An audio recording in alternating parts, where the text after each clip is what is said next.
Welcome to সাকসেছ academy. আজি মই আপোনালোকৰ সন্মুখলৈ লৈ আহিছোঁ বঙাইগাঁও ডিষ্ট্ৰিক্টৰ ক্লাছ 10ৰ ফাৰ্ষ্ট ইউনিট টেষ্ট 2026 টু 2027ৰ কুৱেশ্যন MCQ-খিনি সলিউশ্যন চাওক। 1 নম্বৰত আছে ইয়াত তলৰ কোনটো এটা অযুগ্ম স্বাভাৱিক সংখ্যাৰ বৰ্গ। ইয়াত আমি যদি লক্ষ্য কৰোঁ ইটো মানে 16 স্কোয়াৰ 16 তো যুগ্ম স্বাভাৱিক সংখ্যা, গতিকে এইটো নহ'ব। ইয়াত বি নম্বৰত যদি চাওঁ আমি জানো 13 স্কোয়াৰ মানে 169, গতিকে 13টো যেহেতু অযুগ্ম গতিকে এইটো আমাৰ এনসাৰ হ'ব, বাকীবোৰ চোৱাৰ দৰকাৰেই নাই। 2 নম্বৰত যদি ইয়াত আপোনালোকে চায় -2/3 পাৱাৰ 4ৰ মান হ'ল।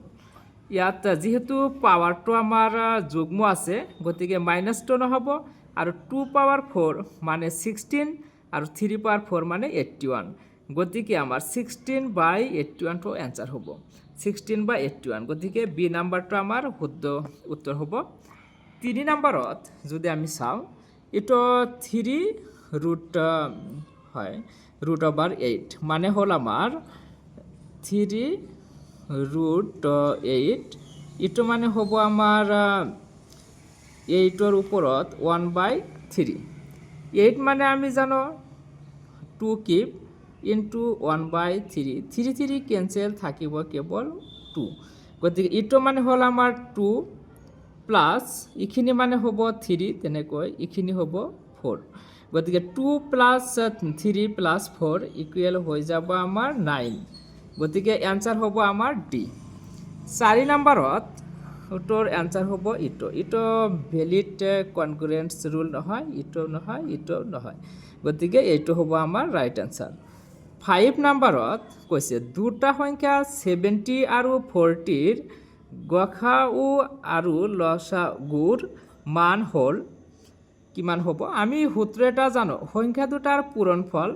সংখ্যা দুটা যেহেতু আমাক দিয়া আছে 40 আৰু 70, সংখ্যা দুটাৰ পূৰণফল ইকুৱেল হয় আমাৰ এলচিয়াম পূৰণ হয় লসাগু, লসাগু আৰু গসাগু, এলচিয়াম ইনটু এচিয়াম। আমাক ইটো দিয়া আছে আৰু ইটোৰ মান আমাক উলিয়াব দিছে, গতিকে এই দুটা পূৰণ কৰি দিলেই হ'ব। 4 7 জাপ 4ৰ লগত হাত পূৰণ কৰিলে আমাৰ হৈ যায় 28, আৰু ইয়াত দুটা 0 হ'ব, গতিকে আমাৰ ৰাইট এনসাৰ হ'ব ডি। নেক্সট 6 নম্বৰত আমাক দিছে হয় উক্তিটো দিছে দুটা ক্ৰমিক স্বাভাৱিক সংখ্যাৰ গসাউ হ'ল 1। হয়, দুটা ক্ৰমিক স্বাভাৱিক সংখ্যাৰ গসাউ 1 হ'ব। চাওক এক্সাম্পল 2 আৰু 3 যদি লওঁ গতিকে ইয়াৰ সাধাৰণ উৎপাদক কেৱল 1 হ'ব। 3 আৰু 4 ল'লে ইয়াৰ সাধাৰণ উৎপাদক কেৱল 1 হ'ব, তাৰমানে এইটো শুদ্ধ হ'ব। 1 নম্বৰ আমাৰ যিটো পি সেইটো শুদ্ধ। তাৰপিছত উক্তি কিউ শুদ্ধ, কাৰণ দুটা সহমৌলিক সংখ্যাৰ গসাউ 1। সহমৌলিক সংখ্যা কাক কয়? যি দুটা সংখ্যাৰ গসাউ হয় সাধাৰণ উৎপাদক কেৱল 1 হয় সেই সংখ্যা দুটাক আমি সহমৌলিক কয়। এইটো সূত্ৰৰ পৰাই শুদ্ধ হয়, গতিকে দুয়োটাই শুদ্ধ, সেইকাৰণে আমাৰ এনসাৰ হৈ যাব পি আৰু কিউ দুয়োটাই সত্য। এতিয়া 7 নম্বৰত ইয়াত দিছে ইটো আৰু ইটোৰ গসাউ হ'ল। গসাউ আমি জানো সাধাৰণ যিটো গসাউৰ যিটো কমন থাকিব, আটাইতকৈ কম যিটো কমন থাকিব। ইয়াত যদি আমি চাওঁ 2 আছে, ইয়াত 2 নাই। ইয়াত 3 আছে, 3 পাৱাৰ 4 আছে, ইয়াত 3 পাৱাৰ 2 আছে, যিটো কম সেইটোই 3 পাৱাৰ 2টো আমাৰ হ'ব। আৰু 7 আছে, ইয়াত 3টা, ইয়াত আছে এটা, গতিকে এটা হ'ব আমাৰ 3 পাৱাৰ 2 মানে 9 ইনটু 7 ইকুৱেল হৈ যাব আমাৰ 63, গতিকে এইটো হ'ব আমাৰ ৰাইট এনসাৰ। 8 নম্বৰত আছে তলৰ কোনটো এটা পৰিমেয় সংখ্যা। ইয়াত ইটো হ'ব পৰিমেয় সংখ্যা, কেনেকৈ হয় চাওক। √3 আৰু 27ক আমি কেনেকৈ লিখিব পাৰোঁ? 27 লিখিব পাৰোঁ 9 ইনটু 3, গতিকে ওপৰত থাকিল √3, 9 মানে বাহিৰত আনিলে হৈ যাব 3, আৰু ভিতৰত থাকিল √3, √3 কেঞ্চেল গৈ ওপৰত 1 তলত 3, 1/3 √9, গতিকে এইটো আমাৰ পৰিমেয় সংখ্যা। বাকীখিনিৰ পৰা ৰুট অভাৰ গুচাব নোৱাৰো, সেইকাৰণে আমাৰ এনচাৰ হৈ যাব এইটো। তাৰপিছত 9 নম্বৰত কি আছে চাব। 9 নম্বৰত দিছে দুটা সংখ্যাৰ গসাউ 16 আৰু সিহঁতৰ পূৰণফল ইমান, তেন্তে সিহঁতৰ লসাগু ইমান হ'ব বুলি দিছে। আমি জানো গসাউ পূৰণ লসাগু ইকুৱেল সংখ্যা দুটাৰ পূৰণফল। সংখ্যা দুটাৰ পূৰণফল যেহেতু ইমান দিছে আৰু গসাউ ইমান দিছে, লসাগু কিমান হ'ব? গতিকে ইটোক আমি 16ৰে হৰণ কৰিলে ইমান যদি হয় তেনেহ'লে সত্য। তোমালোকে পূৰণ কৰি চাবা, ইমান নহ'ব। গতিকে এইটো অসত্য হ'ব, এ নাম্বাৰ। আৰু আৰত কি কৈছে? যদি এ আৰু বি দুটা ধনাত্মক অখণ্ড সংখ্যা হয়, তেন্তে গসাউ পূৰণ লসাগু ইকুৱেল এ ইনটু বি। এইটো সত্য হ'ব, এইটো শুদ্ধই হয়। গতিকে আমি পালোঁ এইটো শুদ্ধ নহয়, কিন্তু আৰ হৈছে শুদ্ধ। ইয়াত এনচাৰখিনি ইয়াৰ পৰা আমি কৰিব লাগিব। ইয়াত চাওক দিছে এ অশুদ্ধ কিন্তু আৰ শুদ্ধ। এই অপশ্যন কেইটাৰ পৰা আমি কোনটোত আছে তেনেকুৱা চাই লওক। উক্তি এ অসত্য কিন্তু যুক্তি আৰ সত্য। গতিকে আমাৰ এনচাৰ হ'ব ডি, 9 নম্বৰত। 10 নম্বৰত চাওক √2 প্লাছ √3 এটা অপৰিমেয় সংখ্যা। এইটো সত্য, কাৰণ যিকোনো দুটা অপৰিমেয় সংখ্যা যোগ কৰিলে সেইটো অপৰিমেয় সংখ্যা, যিকোনো দুটা অপৰিমেয় সংখ্যা যোগ কৰিলে অপৰিমেয় সংখ্যাই হ'ব। পৰিমেয় হ'ব পাৰে, অপৰিমেয় হ'ব পাৰে, কিন্তু এইটো অপৰিমেয় হ'ব। তাৰপিছত আৰত কি কৈছে? যদি পি আৰু কিউ মৌলিক ধনাত্মক অখণ্ড সংখ্যা হয়, তেন্তে ইমান আৰু ইমান এটা অপৰিমেয় সংখ্যা হয়। এইটো সত্য, আৰু এইটো ইয়াৰ ব্যাখ্যাও হয়।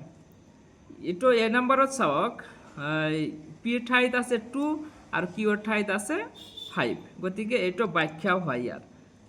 সেইকাৰণে আমাৰ এনচাৰটো হৈ যাব এ।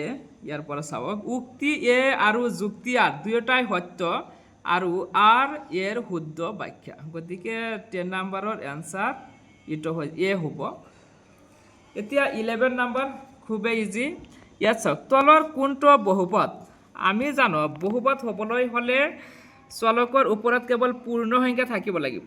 ইয়াত চাওক চলকৰ ওপৰত 2 আছে, 2 মানে তলত আছে যিহেতু, গতিকে ওপৰত ল'লে -2 আহি যাব। গতিকে এইটো বহুপদ নহ'ব। ইয়াত √ওভাৰ আছে চলকৰ ওপৰত, গতিকে 1/2 আহি যাব চলকৰ ওপৰত। 1/2 পূৰ্ণ সংখ্যা নহয়। আৰু এইটো আমি সমাধান কৰি চাওঁ।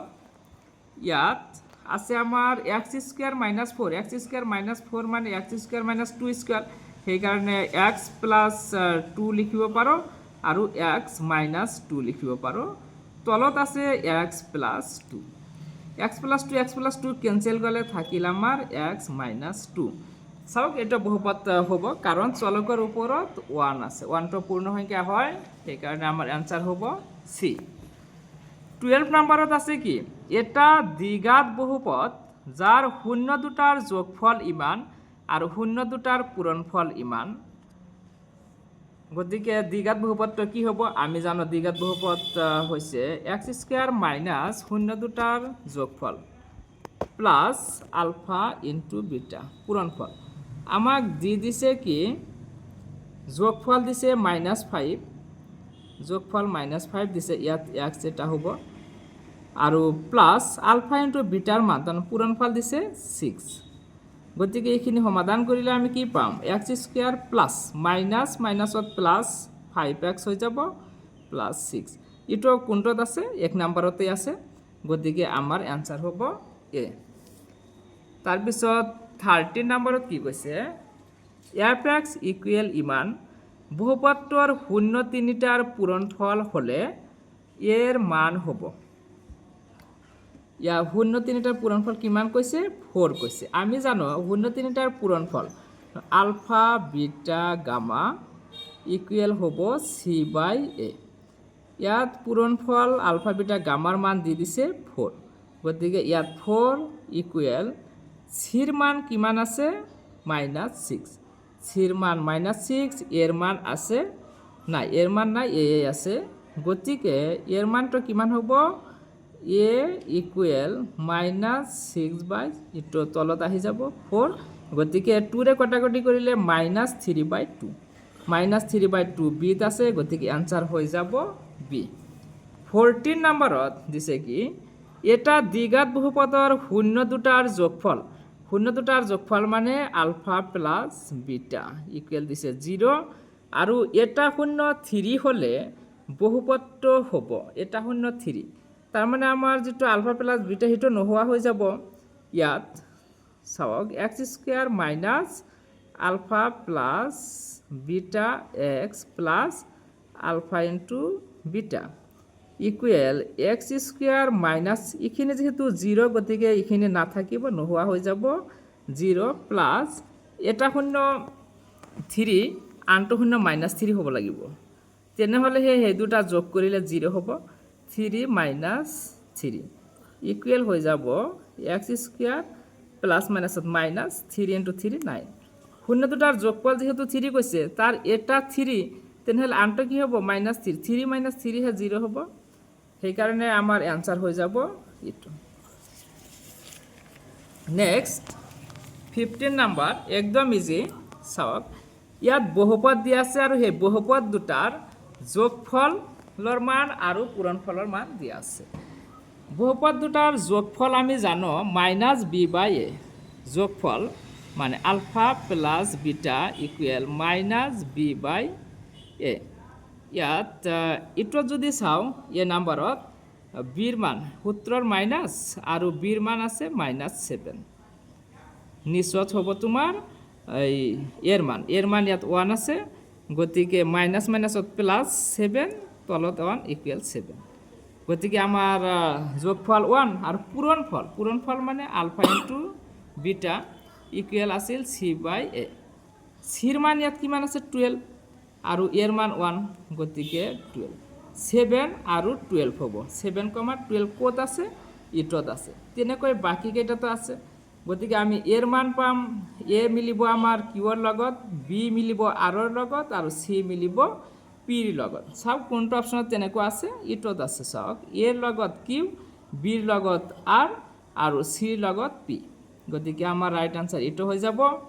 16 নম্বৰত আছে কি যদি y = px বহুপদটোৰ লেগডালে x অক্ষক 3টা বিন্দুত কাটিছে, x অক্ষক 3টা বিন্দুত কাটিলে আমাৰ শূন্যৰ সংখ্যা 3 হ'ব, কাৰণ x অক্ষক কিমানটা বিন্দুত কাটে আমাৰ শূন্যৰ সংখ্যা হিমানেই হয়, যেহেতু 3টা বিন্দুত কাটিছে গতিকে শূন্যৰ সংখ্যা 3, খুবেই ইজি। তাৰপিছত কৈছে কি 17 নম্বৰত p² = 32/50, তেন্তে পিৰ মান হ'ব p², চাওক p² = 32/50, তেনেহলে p কিমান হ'ব p = √32/50। এতিয়া চাওক 32ক আমি কেনেকৈ লিখিব পাৰোঁ, 32 মানে আমি লিখিব পাৰোঁ 4√2, 4 মানে বাহিৰত আহি গ'লে ইটোক আমি 50ক লিখিব পাৰোঁ 5√2, তাৰমানে 32ক আমি লিখিব পাৰোঁ 16 × 2, আৰু ইটোক লিখিব পাৰোঁ 25 × 2, তেনেহলে আমাৰ হৈ যাব 4টো বাহিৰত আহিলে হৈ যাব 2√2, আৰু ইটো 25টো বাহিৰত আহি গ'লে হ'ব আমাৰ 5√2, √2 কেনসেল কৰি হ'ব 2/5, গতিকে 2/5 এটা পৰিমেয় সংখ্যা, সেইকাৰণে আমাৰ এনসাৰ হৈ যাব এটা পৰিমেয় সংখ্যা, আৰু এটা বাস্তৱ সংখ্যা হয়, এটা বাস্তৱ সংখ্যা হ'ব, গতিকে 2 আৰু 4 ৰাইট, গতিকে অপশনত যেটো 2 আৰু 4 ৰাইট আছে সেইটোই হ'ব আমাৰ শুদ্ধ আনসাৰ। এ নাম্বাৰত আছে 2 আৰু 4। তাৰপিছত 19ত আছে কি চাওক 19ত আছে ট্রায়াঙ্গেল ABC। ইয়াত যদি আমি ট্রায়াঙ্গেল ABC আঁকি লওঁ এ বি আৰু সি, এ বিত ল'ব দিছে ডি এটা বিন্দু, আৰু এ সিত ল'ব দিছে এটা ই এটা বিন্দু, আৰু ডি ই তো কৈছে ডি তো বি সি আমাৰ বি সিৰ সমান্তৰাল বুলি কৈছে। তাৰপিছত কৈছে কি চাওক ডি সমান্তৰাল বি সি, যদি এ ডি = x, এ ডিৰ মান x বুলি কৈছে, তাৰপিছত এ ই = x + 2, এ ই = x + 2, আৰু B D = x - 2, B D = x - 2, আৰু চি = x - 1, চি = x - 1। আমি জানো A D by B D equal A E by C E. এটা যদি আমি বহাই দিওঁ কি হ'ব, এ ডিৰ ঠাইত এক্স হ'ব, তাৰপিছত বি ডিৰ ঠাইত এক্স মাইনাছ 2 হ'ব, আৰু এ ইৰ ঠাইত হ'ব এক্স প্লাছ 2, চিৰ ঠাইত হ'ব এক্স মাইনাছ 1। এইটো সমাধান কৰিলে আমি এনচাৰ পাম 4। তাৰপিছত 20 নম্বৰত আমাৰ এনচাৰ এ আৰু 1 আৰু 3 হ'ব, গতিকে আমাৰ এনচাৰটো হ'ব ডি। Thank U. আজিৰ ভিডিঅ'ত এইখিনিয়েই।